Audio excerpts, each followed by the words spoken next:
Tomorrow sees the start of the quadrennial gathering of Europe's elite. Like recent EU summits, there'll be plenty of missed opportunities, offsides and maybe some fancy footwork. England, not seen by many as favourites this year, watches with itchy feet from the sidelines. But who will win Eurozone 2012? David Cameron was in Berlin today with Angela Merkel, hoping to fill the platform shoes vacated when Merkozy ceased to be last month. Anyone for Merkel? Judging from the relaxed nature of the town hall chat with German students, it was all about accentuating the positives between two very divided leaders.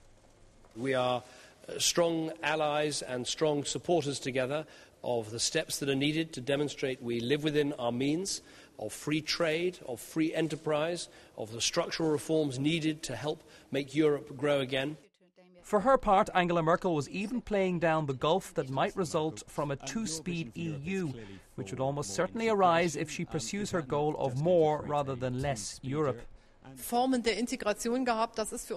We have always had different forms of integration in Europe, so this is not a new development for us. And the decision taken on the part of some countries like Great Britain and Denmark, who made their position clear at the beginning when we introduced the common currency, they made it clear that they would not join. It became obvious, it's been obvious actually, that we can coexist quite well and work together quite well if we don't take each and every step at the same time and all of us together. But since using his veto in last December's EU summit, does anyone listen to David Cameron in Europe anymore? Cameron has become a little bit of a nuisance for the Eurozone leaders, and he might be told very clearly to shut up because his remarks may be less helpful than they should be, and the Eurozone may want to sort out its problems without the constant advice from parties which don't really want to get involved anyway. Angela Merkel, seen meeting German players ahead of their opening match at the weekend, was also softening her stance on solutions for the Eurozone crisis. She would, after all, go along with a banking union and even Eurobonds, but only if Europe achieved full political union, no less. We need more Europe.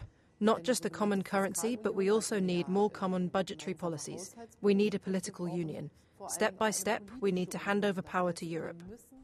Because the financial services sector matters so much to the UK economy, Britain has been one of the main winners from the single market, which guarantees the free movement of people and money across European borders. So if there were to be a two-speed Europe, and Britain remained in the single market, of course, then the City of London's reputation as a financial hub could be retained and even enhanced.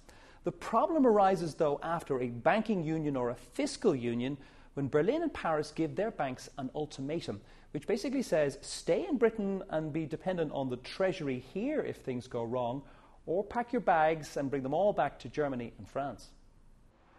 So what would a two or even three-speed Europe look like, and who'd be in which camp? Well, the inner core would include all the economically robust countries, including Germany, Finland and Austria, but might also contain some Eastern European nations such as Estonia and Slovenia. Those countries with deep economic difficulties such as Ireland, Italy, Spain, Greece and Portugal would like to join the inner core, but the austerity required to do so may be politically difficult.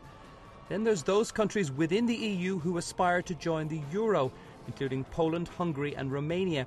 It's very unclear at this stage whether they would even want to join the fast-track club, let alone be allowed to do so. That leaves the outer core of countries, including Britain, Sweden and Denmark, who may wish to be part of the EU's single market, but little else. They might decide to align themselves much closer to non-EU nations, such as Norway.